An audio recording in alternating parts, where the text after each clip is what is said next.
Entrevista do século. Conversas para pensar a realidade e a transformação do Espírito Santo.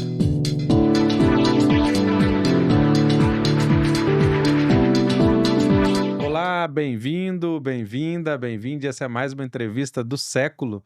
Lembro a você que esse programa e outros programas estão disponíveis no YouTube do Século Diário, nas plataformas de áudio e também no seculodiario.com.br. Se você quiser acompanhar nossa programação também, entra lá em @TV Século no Instagram. Hoje, nossa convidada é a Beatriz Bueno, que é mestranda em Cultura e Territorialidades, criadora da página Parditudes, que discute multirracialidade.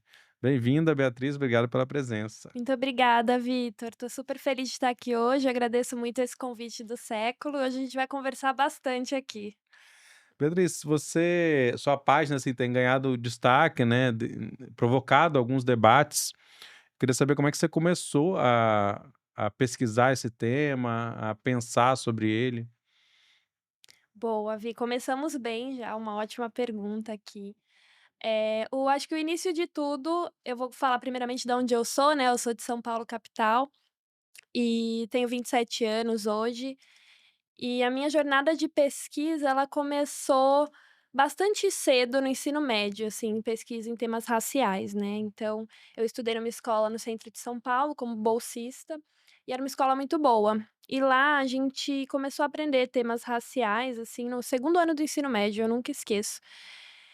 E foi lá que eu comecei a aprender a ter consciência racial, né, porque a gente cresce, pelo menos a minha geração, acredito que a geração de agora já tem algumas coisas diferentes, né, alguns avanços aí acontecendo em relação a esses temas, mas a minha geração a gente cresceu muito inconsciente, então eu comecei a ter essa consciência racial ali aos meus 15 anos de idade, e foi bem uma época de um Brasil em que eu vejo que esse processo não foi só individual, foi um processo muito coletivo, porque foi em 2013 quando aconteceram as manifestações, né, que se iniciaram ali com os 20 centavos e depois viraram manifestações políticas no país inteiro.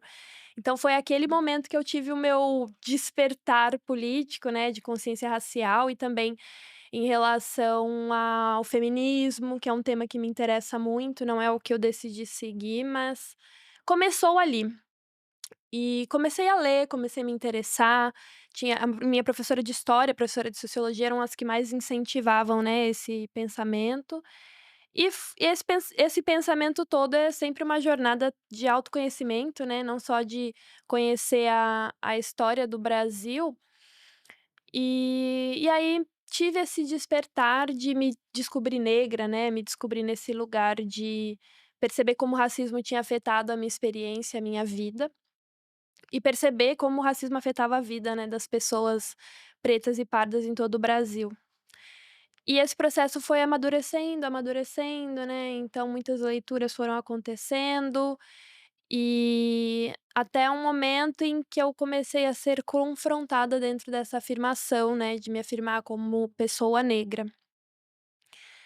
E a primeira vez que isso aconteceu foi muito chocante, assim, né, porque a primeira vez que fui confrontada não foi por uma pessoa falando que eu não era negra, que eu era morena, por exemplo, né, que aquilo eu estava preparada pra ouvir, mas foi uma pessoa falando que eu era branca.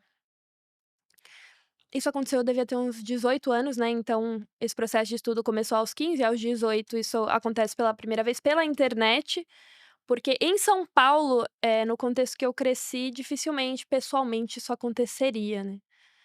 Então foi uma pessoa da internet e tudo mais, e aquilo me causou aquilo tocou em algo, né, que acontece com muitas pessoas pardas e acho que para cada um é diferente. Tem umas que vão preferir continuar insistindo na narrativa que elas aprenderam até ali, mas pra mim não, pra mim foi não no primeiro momento, né, no primeiro momento eu insisti e tudo mais, insisti nos estudos que eu já estava fazendo, tudo que eu estava aprendendo, mas no segundo momento aquilo me causou uma angústia tão grande, uma reflexão que começou a ser gerada, que eu não quis ficar naquela zona do que eu tinha ali de conhecido, né, eu quis ir para novos horizontes e quis pesquisar mais e quis me aprofundar mais.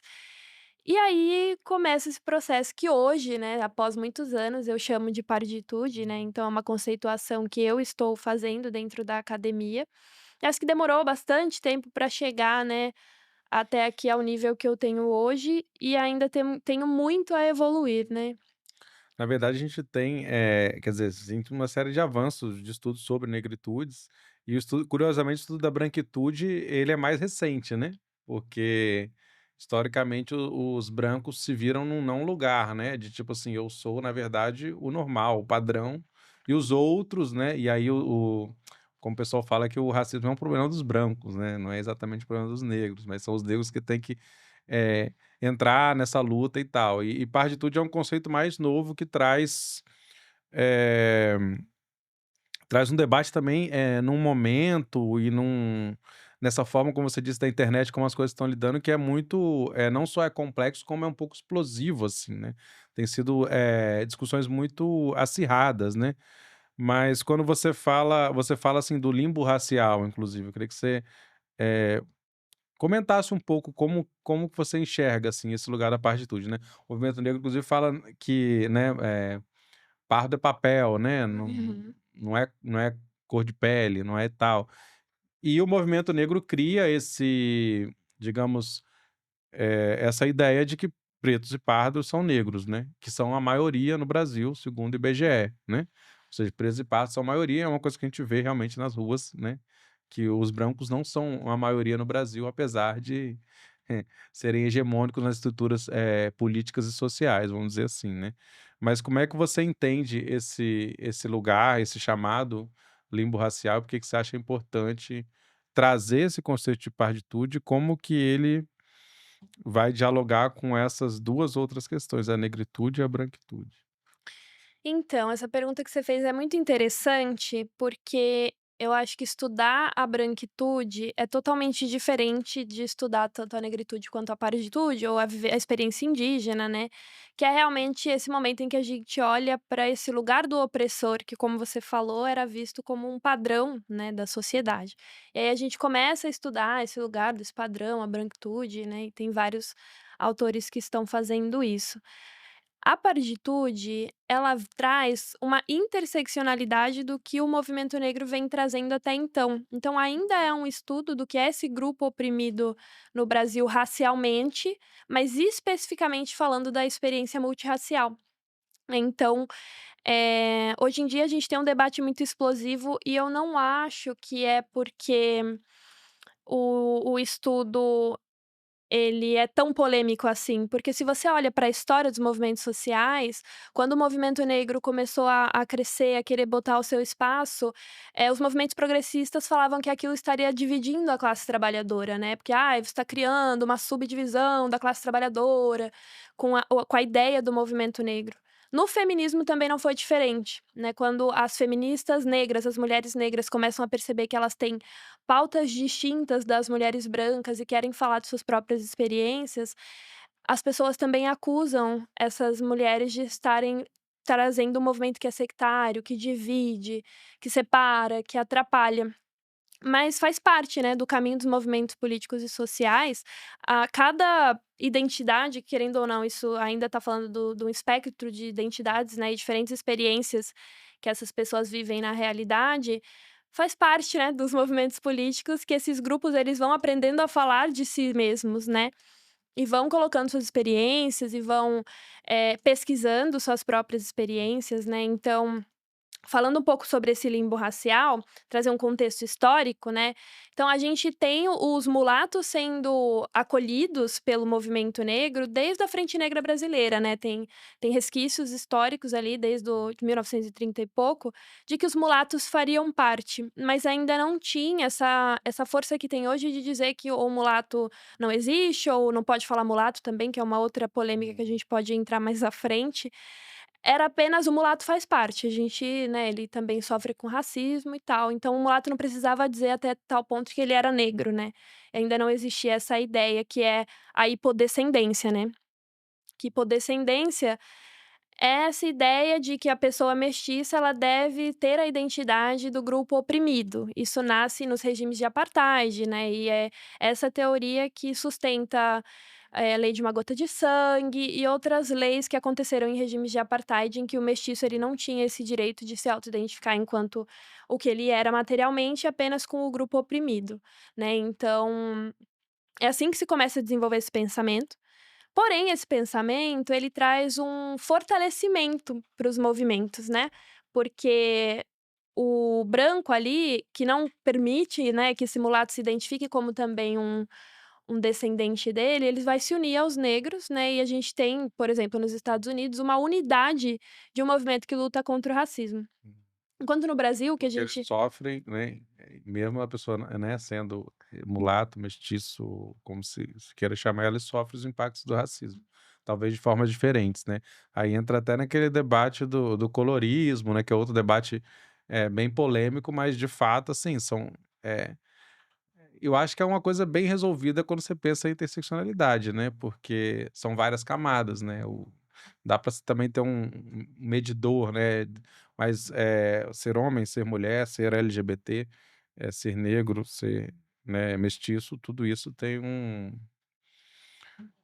enfim, tem influências no que a pessoa né, enfrenta, né, e não só a pessoa, né, a gente tem que falar de grupos sociais, porque enfim, são coisas que nos ajudam a pensar, inclusive, políticas para combater, se é que essa é a intenção, né, dos grupos de poder combater, mas também são as tensões que a sociedade traz, né, que nos permitiu avançar, né, bastante no Brasil, embora ainda estamos anos-luz, né, dessas questões. sim, eu acredito que tudo isso fez a gente avançar para poder se unir, como você falou, né, os mulatos sofrem com esses impactos. E no Brasil não é só uma questão de mulatos, né, tem as pessoas mestiças de indígena, Hum. e que também sofrem os impactos do racismo, também são considerados pardos ali, né, no grupo. E eu acredito que é um avanço olhar com especificidade para essas pessoas, até trazendo isso que você falou, né, de que tudo aquilo que não é branco é o outro. E aí a gente se coloca nesse grupo e eu acredito que homogeneizar é também uma forma de desumanizar, né. Quando você não olha especificidades ali daquele grupo que tá falando, que tá sendo porta-voz, só porque o branco para o branco é o outro, para o branco não faz a menor diferença, para o branco tá bom que para o branco não faz a menor diferença, mas eu tenho a minha experiência independente disso, né.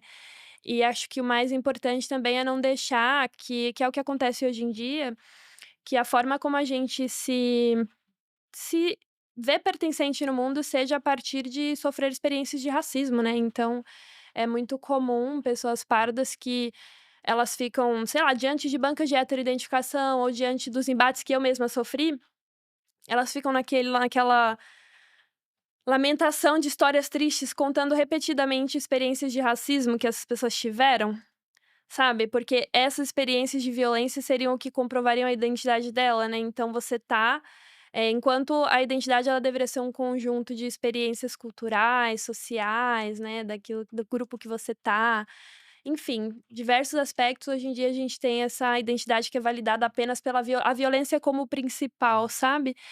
Então, hoje uma das coisas que eu defendo na minha pesquisa e que para mim ela é só um degrau a mais do que a gente fez, acredito que foi importante essa união, claro, né, que gerou essas políticas públicas e tudo mais, mas é não se definir por: "Ah, eu sofro racismo, então sou negro", até porque o indígena também sofre com racismo, né, então eu não preciso deixar de dizer, né, o que eu sou, que é a experiência que eu tive, como a gente estava falando, né, multirracialidade. Cresci em famílias multirraciais, vi a multirracialidade ali no dia a dia, né, então o Parditude ele nasce dessa vontade, né, de poder se afirmar enquanto aquilo que se é e combater o racismo mesmo assim, porque a gente tem uma história de um Brasil miscigenado, que quando uma pessoa levantava a mão, né, pra falar: "Não, eu sou mestiço", era pra querer dizer que ela não era negra de jeito nenhum, Uhum. né, então era só esse era essa higienização, né, projeto de branqueamento da população, assim, que é muito pesado, é o apagamento das culturas indígenas e negras, e aí o mestiço ele era usado pra isso, né. Então era tipo: Hum, "Não, sou mestiço, não sou negro, não sou indígena", hum, né, e isso era visto dessa forma. Então o Parditude ele nasce, né, nesse lugar de consciência mestiça, que é um conceito latino-americano que também é base da minha pesquisa, de que existem possibilidades de: "Ok, eu sou mestiço, mas eu amo a minha raiz negra, amo meus traços negros, quero combater o racismo, né, eu tô aqui pra isso, aberta e disponível". E eu realmente acredito que isso é possível quanto mais eu aprofundo, porque a minha pesquisa ela não é só sobre mostrar que é possível, que isso seja feito, mas mostrar que não é possível da forma que está sendo feito agora, porque a gente tem diversos problemas aí para solucionar, principalmente em relação a políticas públicas, né, bancas de heteroidentificação, mas também problemas, de pertencimento do indivíduo, né. Tem muitas pessoas muito depressivas que me procuram, tem pessoas que já pensaram em suicídio, tem pessoas que sofrem perseguições, assim, sendo acusadas de serem fraudadoras e elas não são, e elas têm fenótipos parecidos com o meu, assim, sabe. Então vivendo uma situação que é gerada a partir do momento em que você tenta implementar uma monorracialidade em um país completamente multirracial, né, você começa tem por um lado, ok, avançamos as políticas, eu reconheço isso o tempo inteiro, mas a gente não pode deixar de olhar tudo isso que tem acontecido agora, sabe, aqui e agora, assim. Mas como você prefere se definir racialmente? Racialmente, É. eu sou uma mulher parda, multirracial, eh, tem vários nomes, né, no Brasil para o IBGE é parda, e pardo para o IBGE não é atrelado a negros, né, acho que é até importante trazer isso, que quem faz esse agrupamento é o Estatuto da Igualdade Racial, a lei de 2010, que é uma lei imensa, que é como se fosse o direitos civis, assim, dos Estados Unidos, eu vejo bem essa inspiração, né. E que fala de vários direitos, direito à moradia, direito à educação, direito à saúde para as populações negras. Então a lei toda ela utiliza negras, né, e aí no começo tem um artigo, que é o inciso 4 do artigo 1 que estabelece que naquela lei estariam sendo considerados para aquelas políticas as pessoas que pelo IBGE são pardas ou pretas, que seriam esses negros daquela lei ali, entendeu? Indígenas também entrariam? Não, Não. não. E esse é o grande problema, né, que o pardo ele é considerado apenas negro ali, né, então é como se quando a lei foi redigida, ela pensasse muito que pardo é só o mulato, né, a Uhum. pessoa mestiça de branco e negro. E aí é isso que a gente precisa rever nesse estatuto, que é um estatuto muito importante, né, que representa uma série de avanços, que a gente precisa colocar mais coisas que estão ali na prática, mas que essa soma desses grupos enquanto negros, ela acaba causando uma invisibilidade de muita gente que está ali. E até uma dificuldade de aplicação na prática, né, porque por mais que a lei diga isso, que nas academias a gente discuta isso, a população comum, né, isso está em vários estudos, inclusive, um deles da Verônica Daflon, que é uma das minhas grandes referências, de que a população continua vendo como negro uma pessoa escura e de cabelo crespo, né, então a população não vê essa pessoa com esse fenótipo ambíguo, multirracial como negra, né, por mais que as estatísticas mostrem que a gente sofre com esse racismo, não significa que a gente vai ser lido como negro por essa sociedade, né, porque sofrer racismo não significa ser lido como negro, né. Então é muito importante fazer essas diferenciações, porque a gente entra nessas falsas lógicas, sabe, de: "Ah, se sofre racismo, olha as estatísticas, é claro que o pardo é negro. Olha as estatísticas dizem que o pardo sofre com racismo, não que ele é negro". Isso é totalmente diferente, né. Indígenas sofrem com racismo, a gente não pode homogeneizar tudo isso e ainda eu acho que é uma coisa pejorativa para os negros, né, então, ser negro é só sofrer racismo, a gente não tem outras formas, né, de se identificar e se definir ali. Uhum. Você fala, tem um vídeo que você falou sobre identidade e identificação, né, quer dizer, são coisas, diferentes. Você fala também sobre, por exemplo, o Dia da Consciência Negra, a importância dessa data, né. Como é que você enxerga? O que que é identidade, o que que é identificação? Bom, essa é uma coisa que a gente precisa aprender a diferenciar, porque isso até veio de uma amiga minha, que ela é uma referência pra mim, é a Dani Aquino, que ela contou uma história de que ela encontrou uma mulher negra no mercado, ela é uma mulher multirracial, também se autodeclara enquanto parda, né, defende também que é uma pessoa mestiça, e ela tem os traços finos, a pele bem clara e o cabelo bem crespo, né, um black. E ela estava no mercado e essa mulher negra parou ela e falou: "Meu Deus, seu cabelo é lindo". Aí ela: "Obrigada". Então, aquele momento, ela define que ali gerou uma identificação, porque elas têm, né, uma ascendência em comum, têm algo em comum e gera esse sorriso, essa união, essa empatia, mas não necessariamente por ter essa identificação, elas têm a mesma identidade, né. E aí, a partir dali, eu comecei a ver essas diferenciações, de que principalmente isso que você falou do Dia da Consciência Negra. A consciência mestiça e você ser pardo, não tem como você se identificar como uma pessoa parda sem você saber de onde você veio, né. Então é isso que tentam fazer com o mestiço do Brasil, e tenta tirar a raiz dele, né. Então ele é só: "Ai, o mestiço é tudo misturado", sem olhar, pra essas raízes que são tão feridas, né, e ficar buscando um branqueamento. Então é isso que a gente é ensinado. Então, quando eu falo até da consciência negra, porque pessoas vieram me perguntar: "Ai, Beatriz, eu sou parda, sou descendente de negra, né, então tenho traços assim, mas eu deveria celebrar a consciência negra? Eu deveria fazer parte?" Com certeza, se você é mestiço de negro, seja de negro com indígena, às vezes de negro com, asiáticos, de negro com branco, isso constitui você, e é uma cultura que vem sendo apagada nos últimos 500 anos de forma violentíssima no nosso país, né. Então, eu não acredito em uma autodeclaração de identidade mestiça sem raízes, né. Então não tem como. Claro, se a pessoa não tem a raiz negra, ela tá ali no Dia da Consciência Negra enquanto aliada. Todos têm que estar aliados, celebrar, Exato, é uma causa dar de todos. visibilidade. A gente tem assim, por exemplo, aqui no Espírito Santo, você tem essa coisa esse ano tá os 200 anos da migração italiana, e aí os descendentes de italianos, eles conseguem, meio que rastrear a família, que quando que chegou o primeiro descendente que chegou no Brasil. Então, assim, mas é construído isso numa narrativa, na verdade, de um certo orgulho, louvor dessa branquitude, que eu entendo que vai, que é legítimo, mas que também, eh, a estrutura do próprio Estado, ela é racista nesse sentido, assim. É uma permanência de um racismo que vem de antes, porque, né, existem também políticas para povos negros, indígenas, mas, assim, há uma narrativa hegemônica de tentar reforçar esse lugar, né, da descendência italiana.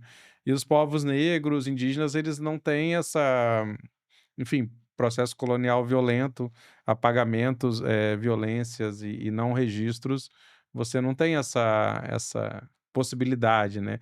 Só que você tem elementos, no cotidiano muito evidentes, né, do que é a herança indígena, a herança negra, o que é, enfim, isso aí tá mais que explícito, né. O carnaval vai ser agora, enfim, isso aí tem uma carga muito forte, mas assim, existe essa narrativa hegemônica, né.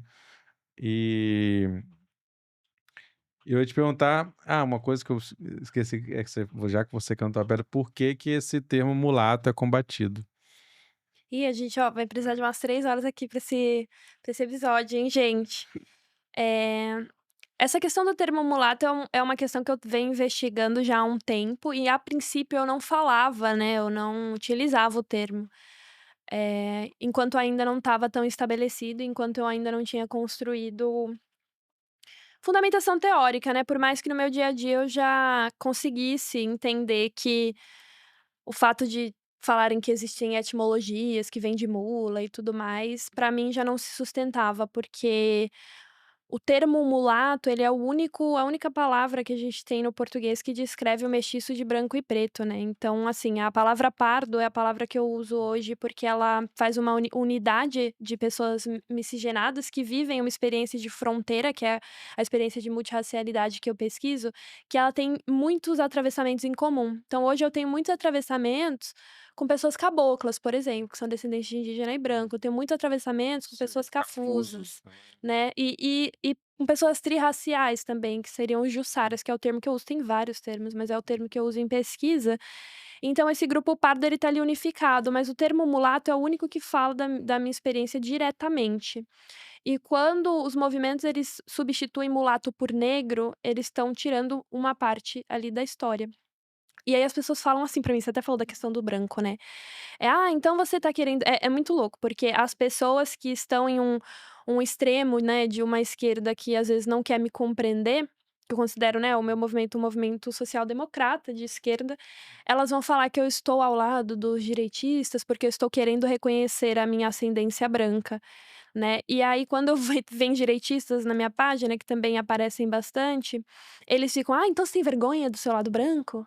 Ai, porque às vezes eu falo com pesar, né, por todo esse legado de violência, e não só violência estatal, mas violência familiar mesmo, né, que a gente tem. A gente, enquanto mestiço, a gente cresce sofrendo violência de familiares brancos, né. São raras as pessoas que não vivem isso.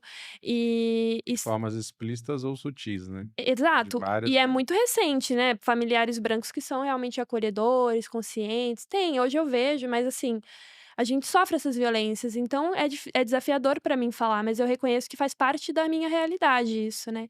E aí quando você tem um termo que ele descreve algo da realidade e você substitui por outro que não é a mesma realidade, você causa uma invisibilização de determinadas experiências, né. Então já me incomodava. Tanto que até hoje o Mano Brown, né, às vezes ele me manda umas mensagens, assim, ele se diz mulato. Às vezes eu cito ele e tal, falando: "Ah, porque ele é um pardo, não sei o que", ele não, eu me digo mulato, porque pra ele mulato é o que descreve a experiência dele, né. E também tem um fator de que a mãe dele denominava ele dessa forma, que a mãe dele também era uma mulher preta, assim como a minha, né, e o pai dele também é origem italiana, assim como o meu. Então, eu sinto que ele não traz o que eu trouxe de apanhado teórico, mas que ele se incomoda de não poder denominar o que ele é, né.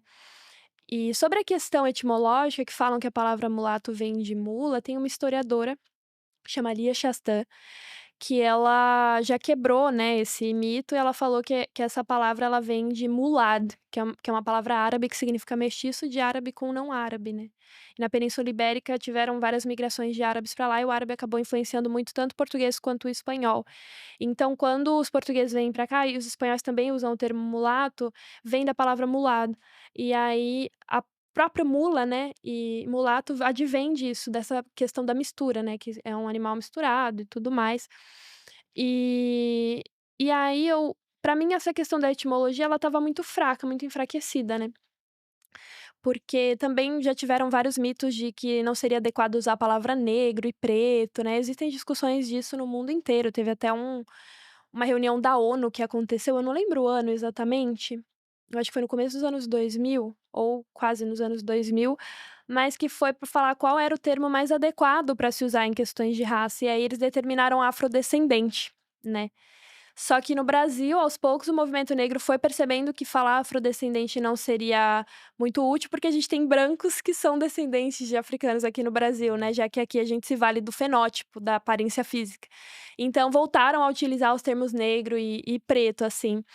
Mas teve essa época também de tentar proibir termos em que foi percebido que aquilo causava uma dificuldade de você até falar sobre o assunto, né, então É, eles continuaram utilizando ali o negro e o preto. E aí hoje eu vejo que essa proibição do termo mulato, ela está muito mais ligada com a implementação do pensamento hipodescendente no Brasil, né, então é um apagamento de qualquer palavra, qualquer termo que identifique o mestiço enquanto mestiço para substituir por um termo monorracial, né, e aí dessa forma é isso que vai gerando, eu acabei nem respondendo a pergunta que você falou do limbo racial, né, porque a gente tem essas identidades que são monorraciais, nós somos multirraciais, e aí tem pessoas que simplesmente elas não sabem como se identificar, elas se sentem num vazio eterno, estão sempre em julgamento, ao cada um fala uma coisa delas, aí elas passam em 2 bancas de heteroidentificação e na terceira elas não passam, e tudo isso vai gerando um vazio existencial, né, em relação ao pertencimento social, que é uma necessidade básica humana, mas também uma questão de você eh, elaborar as próprias dores que você viveu de racismo, né, esse limbo, ele te tira esse direito, você não consegue falar, você acha que está fazendo alguma coisa errada, né, então tudo isso vai gerando o que hoje comumente é o termo popular usado, é esse limbo racial, assim. E aí eu tento trazer essa visão multirracial, né, que não colabora com uma visão monorracial da realidade, e trazendo palavras que deem nome ao que somos, né, na prática, mas a partir de uma consciência, e não de uma inconsciência de: "Ai, aqui não tem racismo porque tem mulato caboclo e aí é tudo uma festa", né. Não, é um lado a esse partir de uma mito da consciência igualdade racial. racial que É. já foi bastante superado, acho, né? E assim, mas assim, você falando, por exemplo, das políticas afirmativas, eh, O que que você acha que poderia ser um melhor caminho, se não as bancas? Porque, na verdade, as bancas surgem um pouco depois, né? Elas surgem no início do processo 2017. era mais de identificação e depois surge isso. Justamente para tentar evitar fraudes, né, de pessoas, né, se colocarem e tal. Não, eu sou fã das bancas, sou super fã das bancas, assim. Então eu tento sempre trazer no meu trabalho, né, que as bancas elas fazem um trabalho importantíssimo de, que não haja fraudes, né. Por exemplo, aquele Matheus do Big Brother, não sei se você viu que teve uma notícia, Não. é um gaúcho do Big Brother Brasil e que foi descoberto que ele se formou engenheiro com cota racial como preto, não era nem como pardo. Então veio gente querer falar: "Ah, é por causa da paritude", não tinha nada a ver, era uma fraude explícita colocando como preto e na época não tinha banca de heteroidentificação, então ele não passou por nenhuma verificação, né, se formou. Então a banca ela anula e melhor do que isso que a banca faz, é que ela torna explícito que a monorracialidade é impossível no Brasil, e isso é o que eu tô fazendo com o meu trabalho também, né. Então a banca de heteroidentificação, quando ela procura apenas traços negros nas pessoas, sem, olhar para a diversidade multirracial, olhar para os fenótipos multirraciais da forma que eu observo no meu trabalho, quem são essas pessoas pardas de uma forma específica e não que o pardo seria um negro menos negro, né, então sempre a partir do negro, é o trabalho que eu tento fazer. Quando a banca falha, quando a gente tem essas notícias, é como se a sociedade toda visse que o que eu tô fazendo é muito importante, entendeu. Então eu acredito muito nas cotas raciais, eu acredito muito no trabalho das bancas de heteroidentificação, e eu acredito que o que falta é a gente ter esse olhar multirracial ali, né, e que as cotas elas sejam para as pessoas pretas, que tenham apenas uma checagem ali na banca, sabe, é uma pessoa que não há uma discussão em relação ao que ela é, o que ela não é, a aparência dela é predominantemente negra, ali ela vai passar, né, então que essas pessoas tenham seu espaço reservado, que elas não tenham as mesmas vagas reservadas desses pardos que às vezes estão numa fronteira entre o branco e o pardo e geram tanta dúvida. Entendeu? Então, é aí que eu vejo que eu acredito que os grupos eles têm que estar unificados como grupos racialmente vulneráveis. Para mim essa união ela nunca esteve, em xeque, para mim sempre fez sentido estar unificado como grupos, vulneráveis, grupos que precisam das políticas e ações afirmativas, né, só que a gente olhando esses grupos de uma forma separada, olhando o grupo pretos como as pessoas negras, né, que dentro da minha pesquisa a gente trabalha com pretos e negros enquanto sinônimo, que é o significado mais popular, é o significado mundial dessas palavras, né, negro e preto significam coisas muito semelhantes. E o pardo como esse sujeito multirracial, em que aqui a gente pode olhar para os traços indígenas, aqui a gente pode olhar para essa ambiguidade na aparência, para aparências, por exemplo, como a da Vanessa da Mata, né, que é esse cabelo bem afro, os traços do rosto, mas a pele dela é muito clara, tem gente que fala até que a pele dela é branca, né.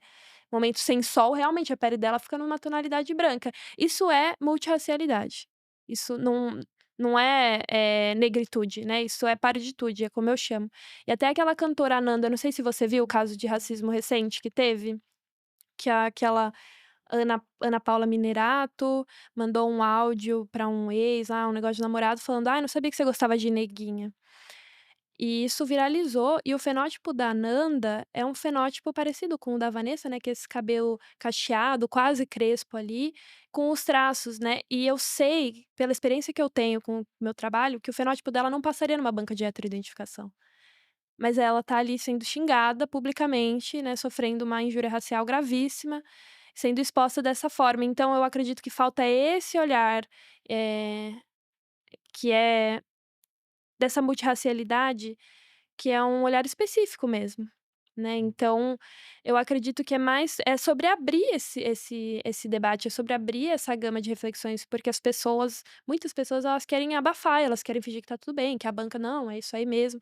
E não, a gente precisa olhar, a gente precisa falar sobre isso, a gente precisa pesquisar, a gente precisa ver questões regionais, porque o pardo do Rio Grande do Sul, o pardo da Bahia vai ser diferente, a pessoa da política vai ser diferente, então é Você muito pensava trabalho na que a gente tem para fazer.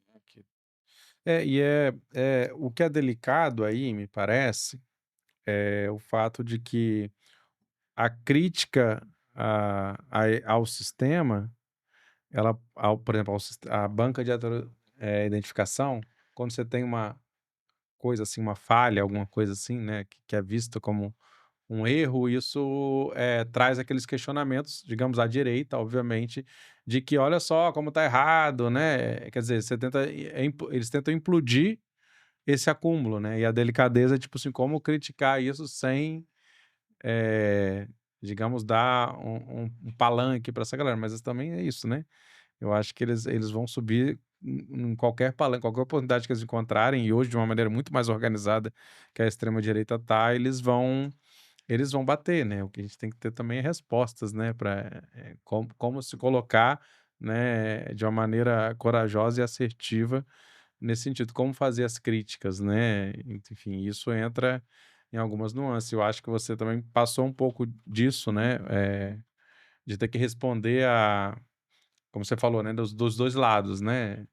Críticas de uma extrema-direita, mas críticas também de uma esquerda, né? Que está com uma visão diferente. Como é que você se organiza também? Eu queria saber para enfrentar assim essas questões, esses questionamentos.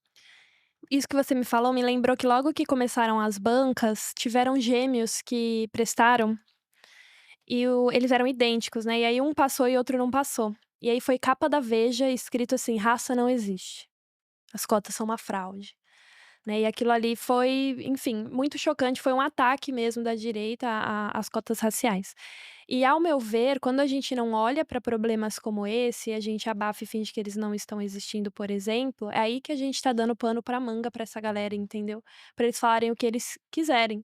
Então o primeiro artigo que eu escrevi, que tá na revista Fórum, inclusive, que foi, sobre isso, o nome é "Mais um pardo negado na banca de heteroidentificação, até quando?", foi pra falar, se a gente não falar disso, se a gente não olhar pra esse problema, e a gente não resolver ele aqui, as nossas políticas estão vulneráveis, né. Então eu acho que o mais importante dos progressistas é perceber isso, que se a gente não olhar, aí sim as políticas estão vulneráveis, porque está escancarado. E como é algo que é relacionado a questões institucionais, são vagas que mexem meio que no bolso das pessoas, né, que elas não passam num concurso público, ela vai fazer barulho, ela vai atrás de todas as mídias.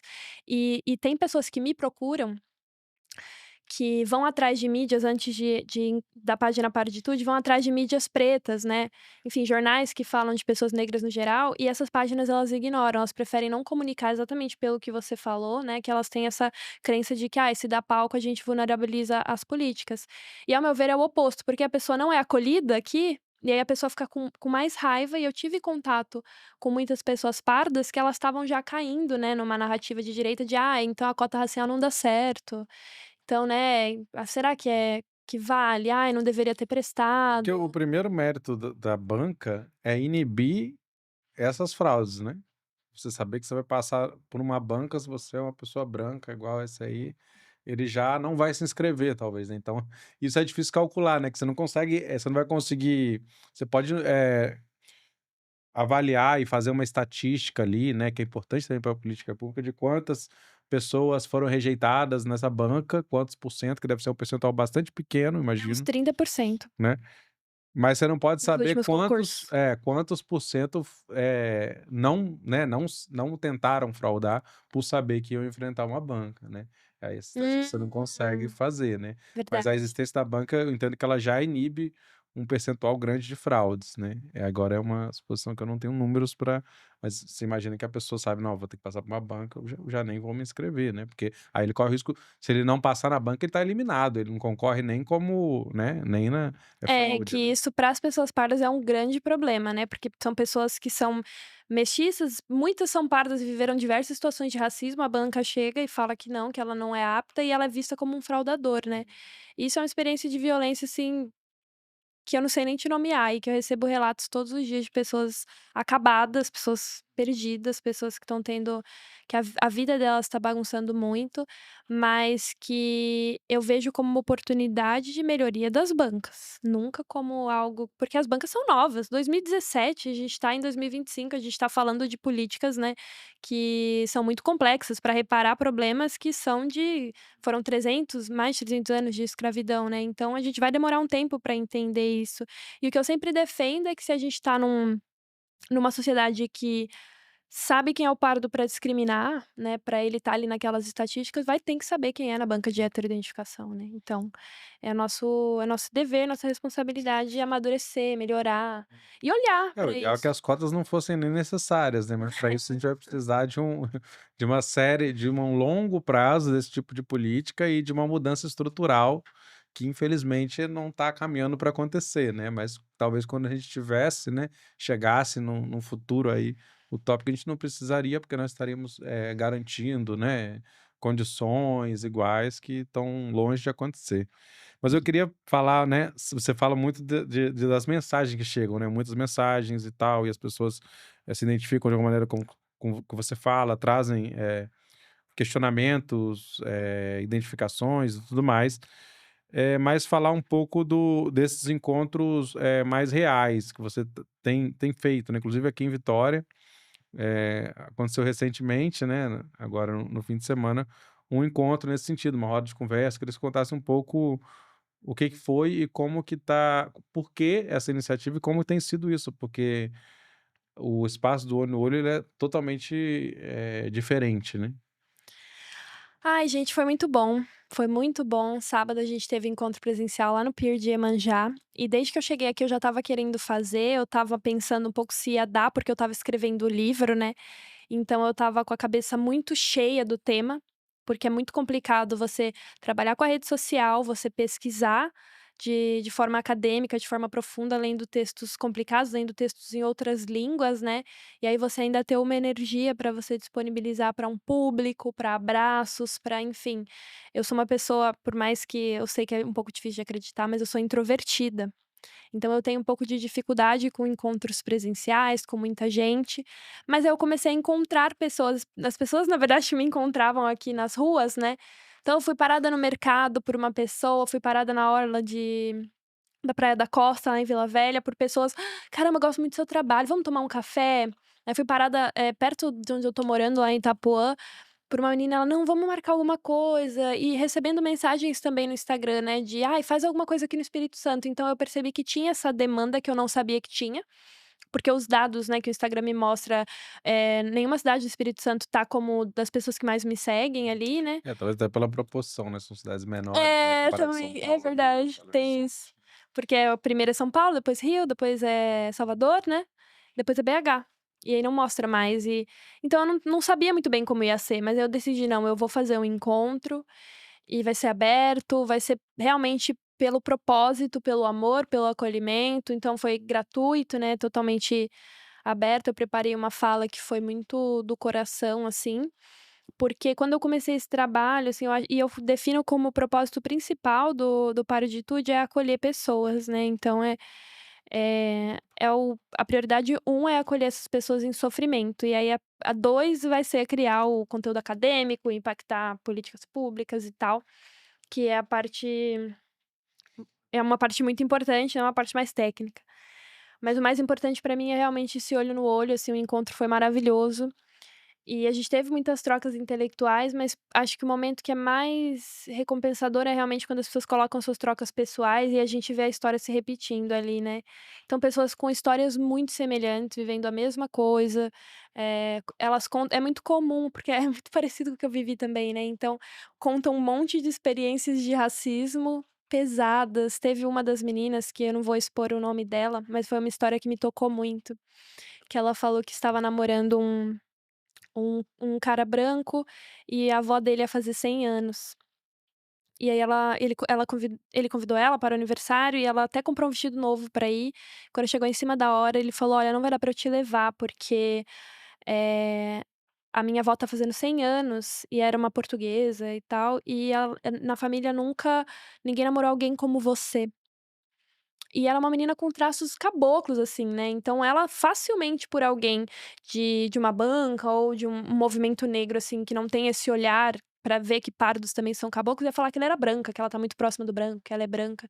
Ela tem um tom de pele parecido com o meu, mas o cabelo ondulado, às vezes liso, assim, que realmente eu não vejo pessoas como ela tendo espaço pra falar sobre experiências, né, e olha o tamanho da exclusão que ela sofreu.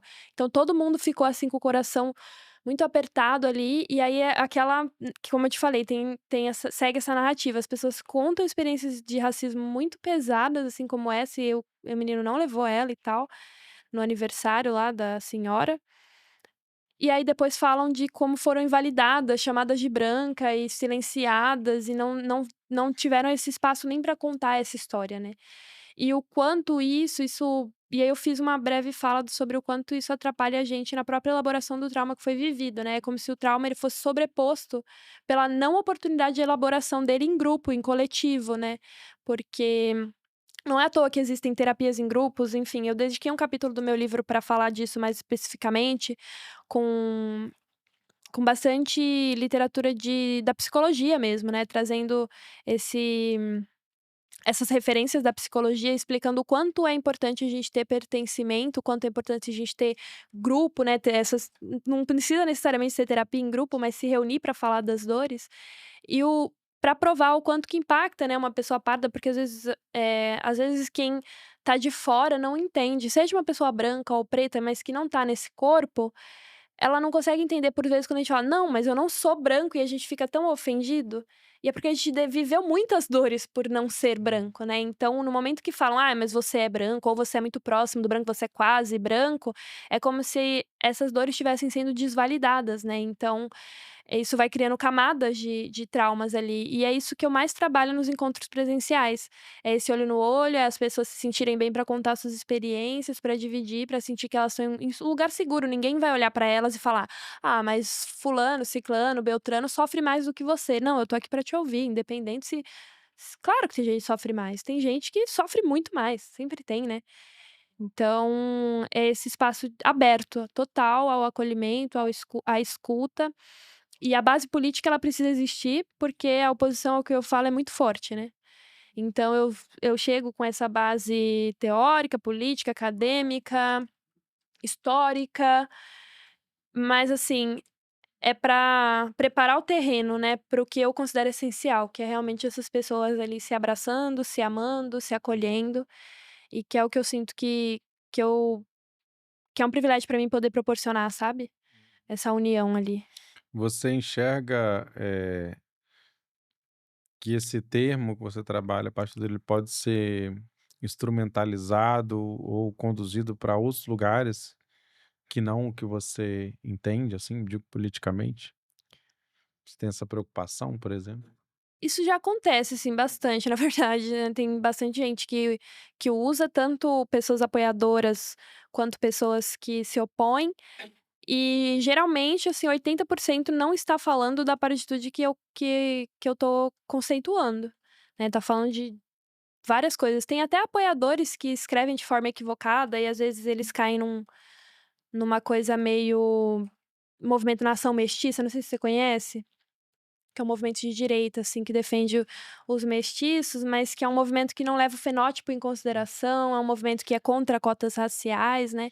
Que é uma ideia antiga já também de que a mestiçagem seria uma utopia do Brasil, né, o É, essa Brasil etnia que entra brasileira. naquela coisa do que a gente falou anteriormente, né, do mito da igualdade racial, né, você Isso, termina numa fusão que tá todo mundo bom, feliz, não tem raça, essas opressões, sim. racismo é besteira. E tem gente que pega a partitude e faz artigos, assim, em sites, e escreve um monte dessas coisas, e aí no começo eu ficava tentando ir lá e: "Não é isso, porque tal, o termo", porque pra mim o objetivo, né, de criar o termo é que seja um novo momento em que a gente estuda essa camada de pessoas multirraciais que vivem experiências de fronteira, que já são experiências muito estudadas, principalmente na sociologia cultural, que onde eu estudo, né, eu estudo dentro do espectro da sociologia cultural.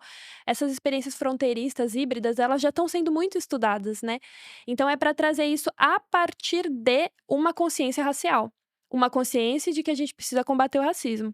Uma consciência de que existe mestiço, mas existe racismo. Uma consciência de que é um compromisso dos mestiços resgatarem as suas raízes que foram massacradas, e de que vai ser diferente a relação que eu vou ter com a minha matriz branca da minha matriz preta ou indígena, entendeu? Então isso é que eu vejo que a importância de falar de pariditude é a partir de uma consciência e não de uma inconsciência mestiça, que é o que a gente vive no Brasil, né, que a miscigenação é usada apenas pra branquear, pra apagar o racismo, pra fingir que isso não existe, pra abafar, né. Então é por isso que eu vi a necessidade de de apontar como algo distinto e não simplesmente: "Ah, Parditude é sobre os partos", e aí acabou. Não, Parditude é sobre uma consciência política, a Parditude é sobre a consciência mestiça, né. Mas assim, as pessoas pegam e já fazem um monte de coisa, eu tô construindo um site agora pra tentar impedir isso. Teve inclusive uma funcionária do IBGE que ela foi entrevistada e perguntaram pra ela o que que era Parditude. E ela falou que Parditude era um movimento que não queria se unir a nenhum coletivo. Sim, do nada, Nossa. ela só pá, foi pro G1, tá lá, aí pessoas que não gostam de mim já pegaram: "Ó, Parditude Joga é no Google isso", lá, sai. no Nossa, G1. mas Aí eu faz até todo mandei uma notificação pra ver se eu conseguia negociar, mas o G1 não respondeu a minha notificação. E como são muitas vezes que isso acontece, eu faço uma escolha mesmo de deixar o pau quebrar, entendeu? E fazendo as minhas publicações oficiais, que nem eu te falei, agora o site, agora o livro, que é o que vai dar o nome, mas assim, eu já entendi que a distorção ela vai comer solta, sabe? E também intuitivamente as pessoas usarem, né, a palavra pareditude querendo se referir aos pares, eu acho que é super natural e que isso vai cada vez mais se tornar assim como usam a palavra negritude, né? todo termo também tá em disputa, né. E tá disponível É, também, né? exatamente. É. Mas você já deu aí o spoiler, né, que tem a ver um pouco da sua estadia aqui no Espírito Santo, né, que tem a ver com a finalização do seu livro. Queria que você falasse um pouco aí para terminar, o que tá vindo aí, como é que tá esse processo, tem previsão, o que tá sendo, abordado, o que você traz nessa obra? Então, esse livro eu recebi um convite da editora Planeta. A Planeta já tem essa trajetória de dar essa visibilidade a intelectuais que compartilham os seus trabalhos nas redes sociais, né. Então eles convidaram a Geni Nunes, tem aquela Ana Sui, que é uma psicanalista, né, então ele já tem aí uma trajetória bastante legal de publicar livros dessas pessoas que são estudiosos, mas livros acessíveis para o público, né. Não só os livros acadêmicos e o conteúdo acadêmico que a gente já tem que estar produzindo o tempo inteiro, né. Então foi um convite, assim, que eu fiquei lisonjeada, foi muito especial, e eu já tinha um projeto do livro, né, então quando a editora entrou em contato comigo, eu tinha um projeto do livro, que era o projeto que eu tinha criado para ser a minha monografia. E aí quando eu apresentei para o meu orientador, ele falou assim: "Beatriz, isso é muita coisa, é uma monografia de graduação.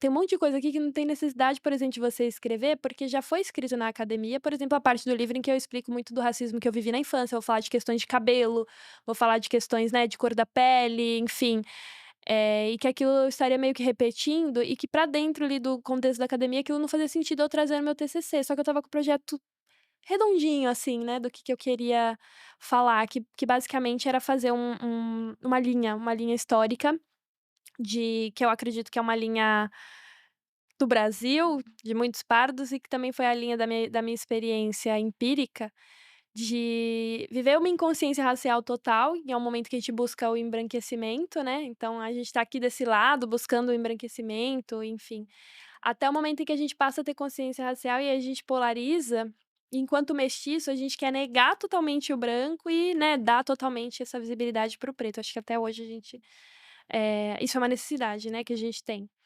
Só que a gente quer negar o branco que tem, aceitar a realidade, né, uma Mas aí você tá falando, maturidade. inclusive você tá falando, nesse aspecto de pessoas, de grupos, inclusive minoritários, né, talvez, de que estão pensando a questão da racialidade e pensando o combate ao racismo. Talvez a maioria das pessoas pardas esteja Estejam justamente aqui, sim. nesse outro lugar, de querer esconder essa identidade e parecer o mais branco possível para ser aceito por uma estrutura que é opressora. E assim, Exato. digo, as pessoas precisam receber esse, a gente fala de letramento racial, né, Uhum. elas não tiveram acesso talvez a alguns debates, né, que são importantes. Então assim, essa polêmica se dá ali, né, numa digamos, num acerramento dentro de um espaço que ele é na verdade minoritário. Infelizmente ele é minoritário, né, mas talvez a maioria das pessoas estejam muito mais girando dentro desse pensamento hegemônico e dentro de se encaixar no que essa sociedade opressora pede. Sim, com certeza, mas eu vejo que com o advento das redes sociais, por mais que não tenha um aprofundamento muito grande dessas questões, eu vejo uma juventude Com certeza. com mais empoderamento, se apoderando, né, de questões de traços, cabelo, mas com certeza ainda é muito forte essa questão de buscar o branqueamento, e exatamente por isso que no livro eu faço esse caminho, que eu caminho e aí eu vou para essa consciência racial, né. E aí aqui eu vivo um momento de ruptura.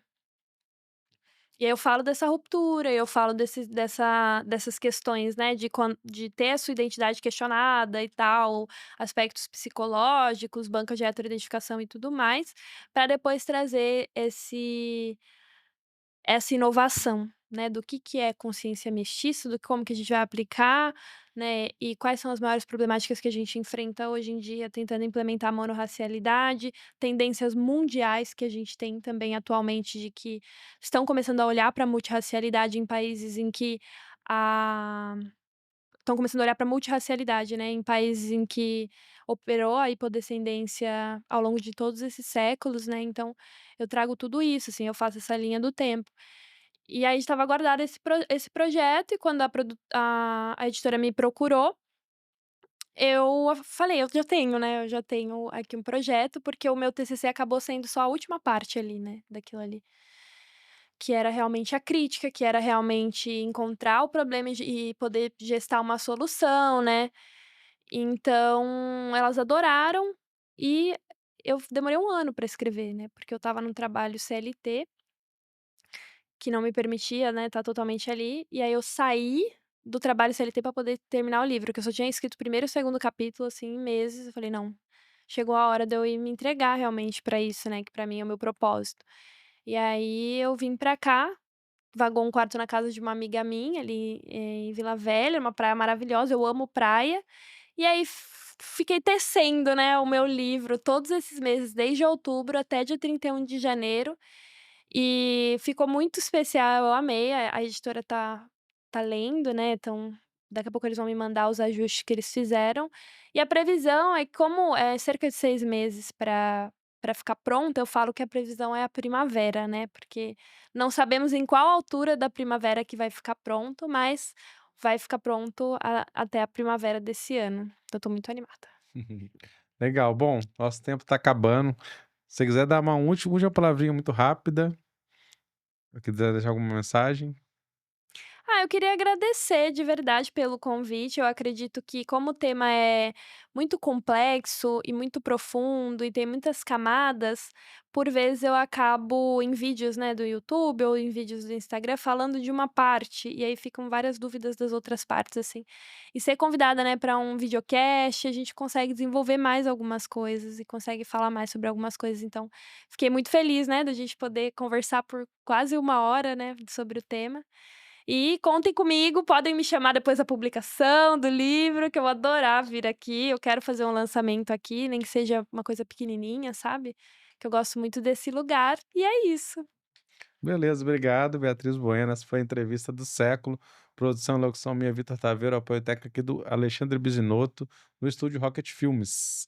A gente volta em breve aí com mais temas importantes para pensar o Espírito Santo, o Brasil e o mundo. É isso, obrigado e até logo. Entrevista do século. Conversas para pensar a realidade e a transformação do Espírito Santo.